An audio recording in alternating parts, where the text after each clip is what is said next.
se predvsem ukvarjamo z zgradbo mikroprocesorjev in računalniških sistemov, tako preučujemo same arhitekture mikroprocesorjev, pomnilniške krmilnike, spuščamo se tudi v raziskave avtomatske vektorizacije kode.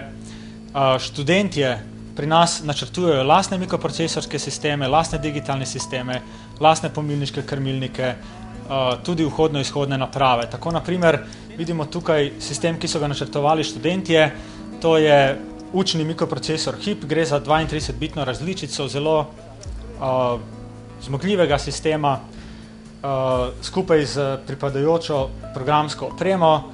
Tam naprej pa imamo napravo, ki jo študentje načrtujejo in priklopijo na računalniško vodilo, konkretno gre v tem primeru na 32-bitno PCI vodilo.